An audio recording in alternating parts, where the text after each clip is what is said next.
सभी साथियों आज की जो कक्षा है वो थोड़ी सी लंबी होने जा रही है या थोड़ी सी लेट मैं कह सकता हूँ कि इस कक्षा को थोड़ी सी ये कक्षा लेट हो जाएगी। तो आप सभी से निवेदन है कि आप कृपया इस साथ बनाए रखें इसमें। चलिए, तो मैं आज की इस कक्षा को शुरू करता हूँ। हमारी कक्षा जो है वो इकोनॉमिकल जो स्टेटमेंट्स है उस पर दी गई थी। इकोनॉमिक्स जो हमारी परिभाषाएं थी उन पर थी, ठीक है। एक तो किस पे थी? स्टेटमेंट,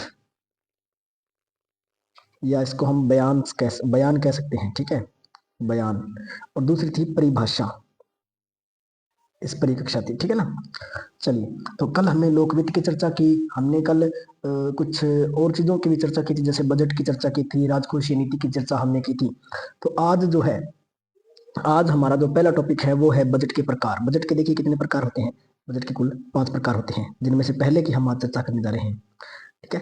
तो पहला जो बजट का प्रकार है उसको कहते हैं एक मद बजट। एक मद बजट। कौन सा बजट है ये? एक मद बजट। अब ये एक मद बजट होता क्या है? The line item budget. अब देखिए, एक मद बजट की परिभाषा क्या होती है वो सुनिए। एक ऐसा बजट है जिसमें अलग अलग वित्तीय विवरण है। एक ऐसा बजट जिसमें अलग अलग वित्तीय विवरण,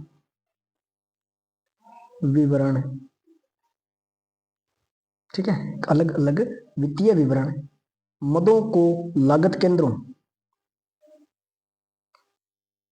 वित्तीय विवरण मदों को लागत केंद्रों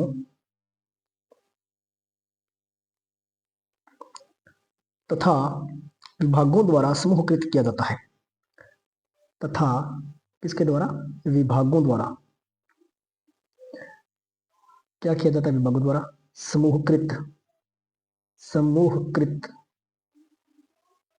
किया जाता है, ठीक है, किया जाता है। ये लीजिए, ये आपको ध्यान रखना है कि अलग अलग वित्तीय विवरण मदों को लागत केंद्रों तथा विभागों द्वारा, यानी कि लागत केंद्र जहां जहां से हमारा जो बजट लगा है और उसके संबंधित विभाग, इनके द्वारा समूहकृत किया जाता है। यानी कि इनको एक कह सकते हैं कि समूह क्या होता है इसमें, जैसे एक ये बजट है, इसके अंदर जितने भी समान बजट आएंगे, जैसे समान पैसा जितने पर लगेगा तो वो एक समान बजट इस पे लगेगा, एक समान इसमें आएगा, एक समान इसमें आएगा, एक समान इसमें आएगा, एक समान इसमें आएगा। यानी कि लगभग जैसे कह सकते हैं कि 5 से 6 चीजों का बजट अगर समान लगा है तो वो एक ही समूह की श्रेणी में आ जाएंगे, ठीक है। तो इसे एक मद बजट कहा जाता है। इसे क्या होता है? इसमें विगत लेखा पद्धति, यानी कि पीछे वाली जो लेखा पद्धति है, और बजट पद्धति अवधियों में वित्तीय डाटा के बीच तुलना की जाती है, ठीक है। इसे क्या कहते हैं कि एक तो पीछे वाली यानी कि विगत लेखा पद्धति, विगत लेखा पद्धति अवधियों के संबंध में वित्तीय डाटा के बीच तुलना की जाती है। विगत लेखा पद्धति अवधियों के संबंध में, विगत लेखा पद्धति अवधियों के संबंध में क्या किया जाता है? इसमें वित्तीय डाटा के बीच में तुलना की जाती है। वित्तीय डाटा के बीच क्या की जाती है? तुलना की जाती है, ठीक है। आपको ये याद रखना है, तुलना की जाती है, ठीक है बेटा। आपको याद रखना है कि वित्तीय लेखा पद्धति क्या होती है, विगत लेखा पद्धति क्या होती है? पुरानी, ठीक है, पीछे वाली, ठीक है। पीछे वाली जो लेखा पद्धति की अवधि है, लेखा पद्धति मैंने आपको कल बता दी क्या होती है। अवधि यानी कि समय। पीछे वाली जो लेखा पद्धति की समय होती है उसका संबंध, उसके संबंध में वित्तीय डाटा यानी कि धन का जो भी डाटा रहेगा उसके बीच में क्या की जाएगी? तुलना की जाएगी, ठीक है। इसके अलावा देखिए, इसके अलावा इसमें क्या किया जाता है? इसके अलावा इसमें चालू और भावी अवधि के संबंध में अनुमानित आंकड़े दिखाए जाते हैं, यानी कि चालू व भावी अवधि के संबंध में, अवधि के संबंध में अनुमानित आंकड़े, क्या? अनुमानित आंकड़े दर्शाए जाते हैं, ठीक है। यानी कि चालू क्या होती है? वर्तमान में जो चालू अवधि है, ठीक है। और भावी होती है भविष्यत अवधि, यानी कि भविष्य में चालू होने वाली अवधि। उनके संबंध में, इन दोनों के संबंध में क्या होती है, अनुमानित आंकड़े, यानी कि इस पर इतना लगेगा। यानी कि अब जो, जैसे मैं कह सकता हूँ, मैं एक बात कह दूं कि मैंने मकान बनाया, ठीक है, मैंने क्या बनाया, एक मकान बना दिया, मान के चलिए मकान है मेरा, ठीक है। इस मकान में एक तो ये चालू अवधि है, यानी कि मकान बन रहा है, ठीक है, और मैं कह सकता हूँ इसमें इतना रुपया लगेगा, ये इतना रुपया मेरा लगेगा, मैं कहता हूँ कि 4 से 5 लाख रुपए इसमें लग गए, अनुमानित है, ठीक है, 4 से 5 लाख रुपए इसमें लगने वाले हैं। मेरा मकान चल रहा है, लेकिन 4 से 5 लाख रुपए इसमें एस्टिमेट, एस्टिमेट जिसे हम कहते हैं, वो मेरा लगने वाला है, ठीक है। लेकिन अगर मैं कह दूं कि मैं मकान के साथ साथ, पहले मकान तो मेरा चल ही रहा है, और मैं कह दूं कि मैंने खेत में एक ढाणी और डालनी है, खेत में एक ढाणी और बनानी है, खेत में एक मकान और बनाना है, तो मैं अनुमानित जो भविष्य में जो मैं काम करूंगा, भविष्य में जो मैं काम करूंगा, या मैं कह दूंगा मकान तो मैंने बना दिया, लेकिन मैं इसके भविष्य में क्या लेने वाला हूँ, मैं गाड़ी लेने वाला हूँ, तो मैंने टोटल जो मेरा एस्टिमेट बता दिया, मैंने कहा कि मेरा टोटल 20 लाख से 25 लाख रुपए तक लगेगा, तो ये मेरा भावी अनुमानित है, ठीक है, चालू और भावी अनुमानित अवधि का अनुमानित संबंध, ठीक है। इसमें कह दूं 4 से 5 साल में मैं गाड़ी भी ले आऊंगा, इतने लाख रुपए में लगेंगे, ठीक है, तो ये था सॉरी, निष्पादन बजट। इसके बाद दूसरा आता है निष्पादन, निष्पादन बजट। कौन सा है ये, निष्पादन बजट, ठीक है, ये बजट की बातें हैं। परफॉर्मेंस बजट इसे कहते हैं, परफॉर्मेंस बजट, निष्पादन। देखिए निष्पादन का अर्थ क्या होता है, परफॉर्मेंस। अगर आपको किसी भी चीज का हिंदी अर्थ नहीं आता तो उसका अंग्रेजी अर्थ देखिए, इसको परफॉर्मेंस कहते हैं, परफॉर्मेंस, परफॉर्मेंस। क्या परफॉर्मेंस क्या होती है, कमेंट में बताइए, परफॉर्मेंस का हिंदी मीनिंग क्या होता है। वैसे तो निष्पादन होता है, लेकिन एक और क्या होता है, ठीक है। अब निष्पादन का आपको परफॉर्मेंस यानी कि परफॉर्मेंस कर दी गई है, ठीक है। देखिए इससे सबसे पहले मैं आपको एक बात बता देता हूँ कि ये क्या होता है। ये पारंपरिक एक समान मध्य बजट के विपरीत निष्पादन बजट होता है, ठीक है। पारंपरिक, पारंपरिक एक समान मध्य बजट के विपरीत है, एक समान मध्य बजट के विपरीत, विपरीत जो बजट होता है उसे क्या कहते हैं, निष्पादन बजट, ठीक है। यानी कि जो पहले हमने पढ़ा था उसके ये विपरीत होगा, बिल्कुल विपरीत, अपोजिट होगा ये, ठीक है। चलिए इसमें क्या होता है, संगठन के लक्ष्य, इससे ये जो निष्पादन बजट है इससे संगठन के लक्ष्य, संगठन के लक्ष्य, ये इसके कार्य है, ठीक है। संगठन के लक्ष्य और उद्देश्य, उद्देश्य परिलक्षित, परिलक्षित होते हैं, ठीक है, आपको ध्यान रखना है। परिलक्षित होना क्या होना, यानी कि दिखाई देते हैं, उद्देश्य दिखाई देते हैं, लक्ष्य दिखाई देते हैं, संगठन के लक्ष्य और उद्देश्य परिलक्षित होते हैं, किससे, निष्पादन बजट से, ठीक है। अब देखिए इन लक्ष्यों को एक कार्यनीति के माध्यम से प्राप्त करने का प्रयास किया जाता है। इन लक्ष्यों को, इन लक्ष्यों को एक कार्यनीति के माध्यम से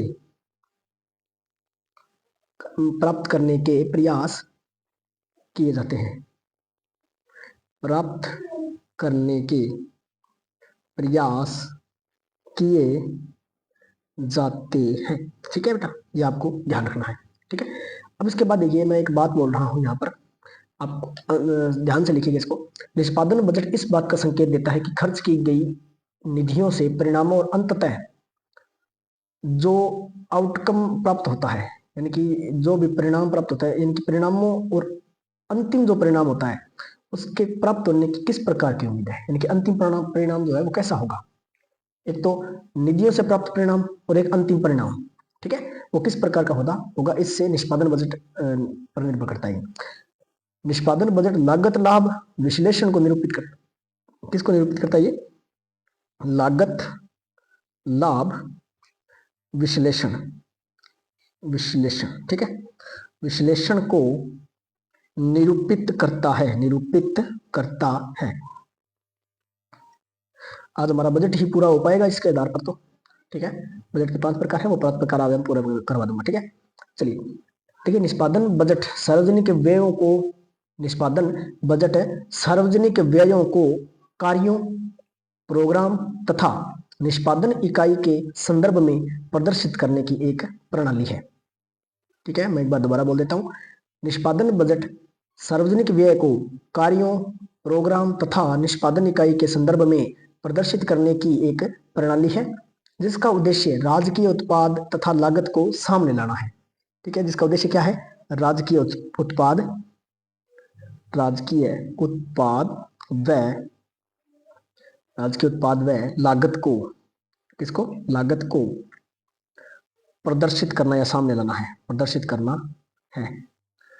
ठीक है, चलिए देखिए, आपका अगर बजट से संबंधित कोई क्वेश्चन आ जाए, कह दे कि बजट को आप परिभाषित कीजिए, विस्तार से परिभाषित कीजिए, तो आप इसके बारे में आप वहां पे दे सकते हैं। ठीक है, चलिए इसके बाद देखिए, आपका तीसरा जो है वो है आउटकम बजट या परिणामी बजट।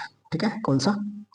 परिणामी बजट, इसे कहते हैं आउटकम बजट। ठीक है, अब देखिए इसमें क्या है कि आउटकम बजट वह बजट जिसमें सरकार के विभिन्न विकासात्मक कार्यक्रमों के परिणामों को प्रस्तुत किया जाता है। किसमें? इसमें सरकार के विभिन्न विकासात्मक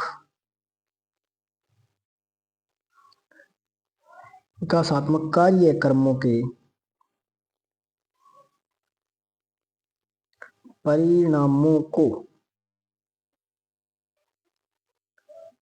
कार्यों के परिणामों को प्रस्तुत किया जाता है, प्रस्तुत किया जाता है। ठीक है, समझ में आ गया है आपको?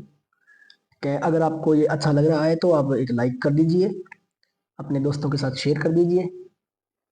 चैनल को जिसने सब्सक्राइब नहीं किया है अभी तक, चैनल को सब्सक्राइब करें। आपको जो भी क्वेश्चन यहाँ पर मैं पूछूंगा उसको आप कमेंट करें, उत्तर उसका। ठीक है, चलिए इसके बाद देखिए ये क्या होता है।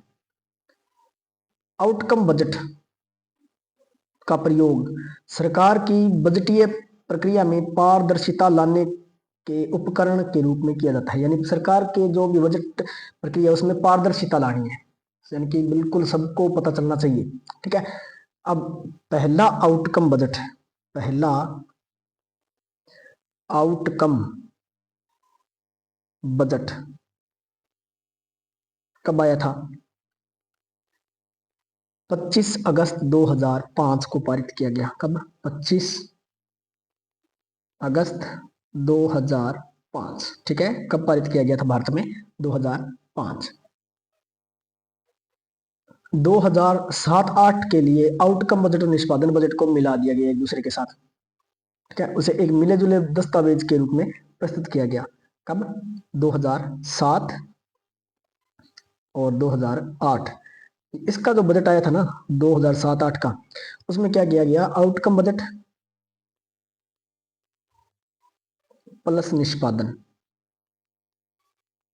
इन दोनों बजटों को आपस में मिला दिया गया। ठीक है, इन दोनों को आपस में क्या किया गया? मिला दिया गया और उसे एक ही दस्तावेज में प्रस्तुत कर दिया गया। ठीक है, चलिए इसके बाद अगला है शून्य आधार बजट। शून्य आधार बजट, ये शून्य आधार बजट क्या होता है? जीरो बेस बजट क्या होता है? शून्य आधार बजट, देखिए सबसे पहले तो हमने कुछ डाटा देखने हैं। 1970, पहला डाटा 1970। शून्य आधार बजट की अवधारणा यहां से शुरू हुई है। क्या अवधारणा? पहली अवधारणा कब आई थी शून्य आधार बजट की? यहां से आई थी। ठीक है, चलिए इसके बाद में एक भारत की अगर मैं बात करूं, वित्त मंत्रालय भारत सरकार, तो वो थी 10 जुलाई 1986। ठीक है, 10 जुलाई 1986। अब ये जो 10 जुलाई 1986 है, उसमें वित्त मंत्रालय ने क्या किया? सरकार के सभी मंत्रालय और विभाग को, सरकार के सभी मंत्रालय और विभाग को संबोधित करते हुए एक पत्र लिखा और इसमें क्या किया कि शून्य आधार पद्धति जो है, शून्य आधार बजट जो है, उसको औपचारिक रूप से लागू कर दिया। औपचारिक रूप से लागू कर दिया, ऑफिशियल तौर पर। ठीक है, इसको औपचारिक रूप से लागू कर दिया। भारत में शून्य आधार बजट को 1987-88 के बजट के साथ शुरू किया गया। कब किया गया? 1987-88 के बजट के साथ शुरू किया गया भारत में। शुरुआत जैसे अवधारणा कब आई थी? 1970 में। ठीक है, और भारत सरकार के वित्त मंत्रालय ने कब लागू किया?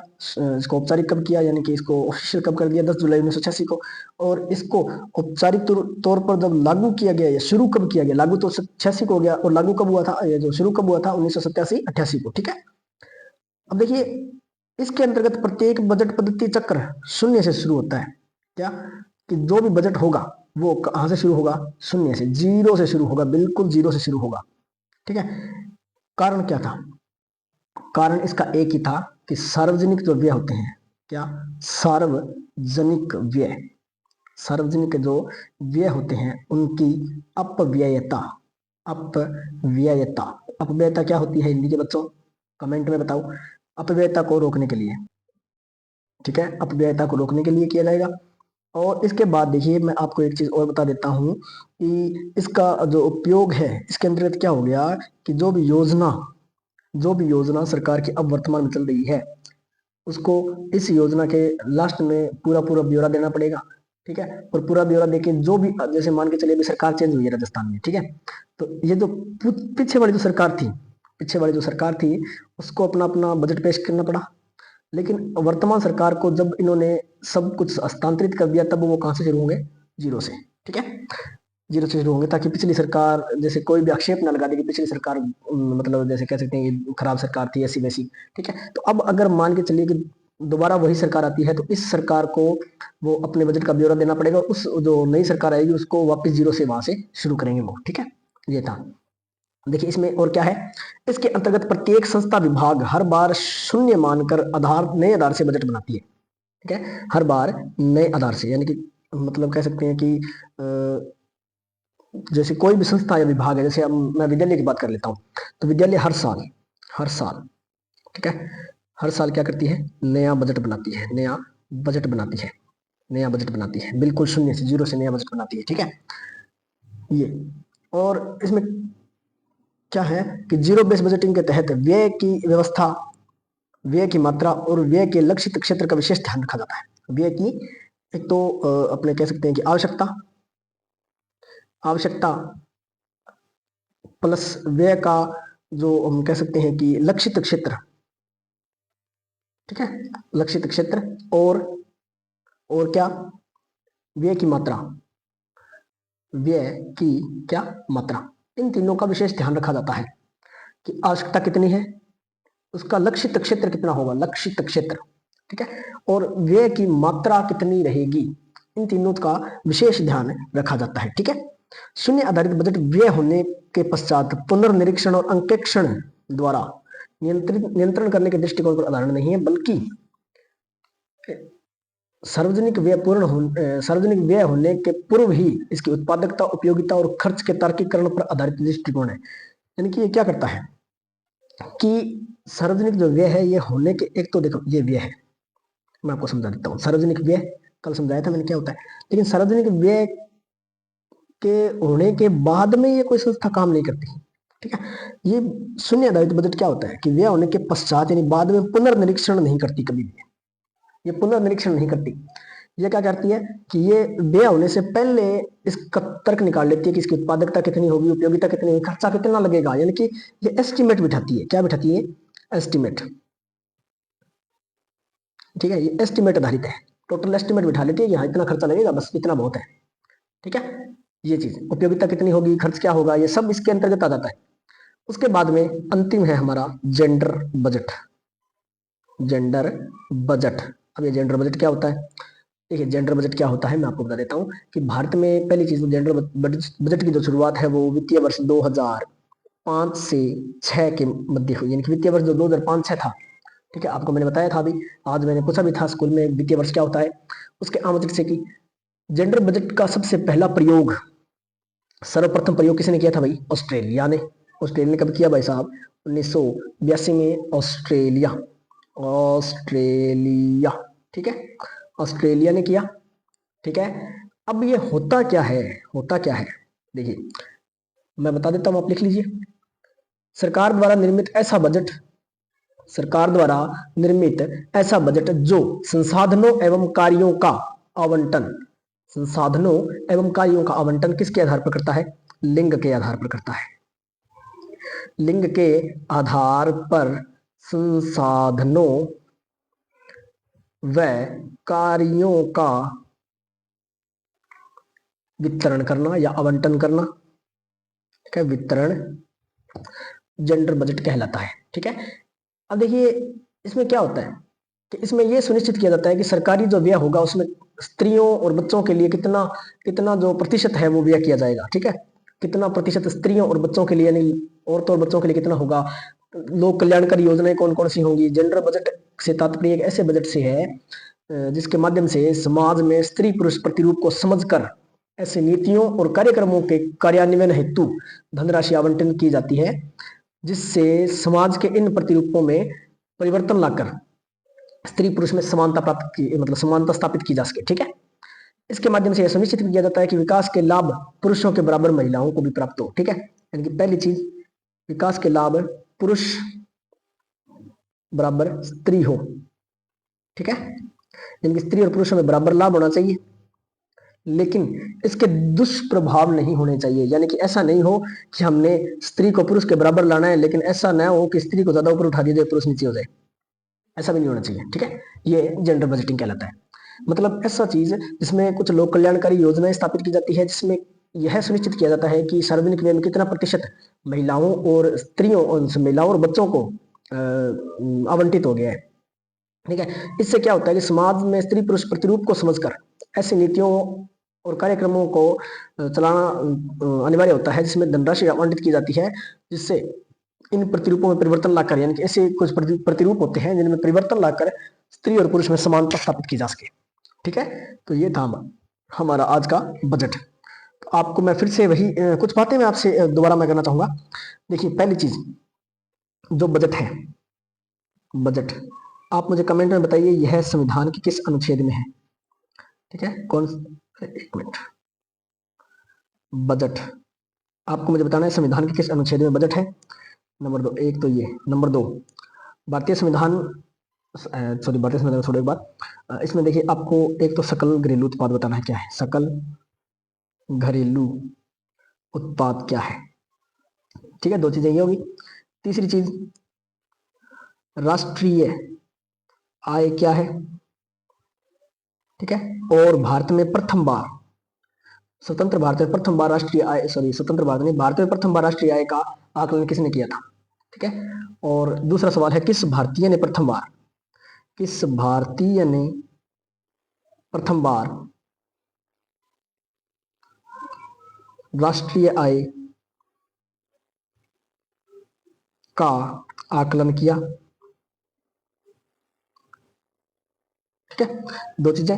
और तीसरी चीज है कि किस भारतीय ने प्रथम बार प्रति व्यक्ति आय का आकलन किया, ठीक है।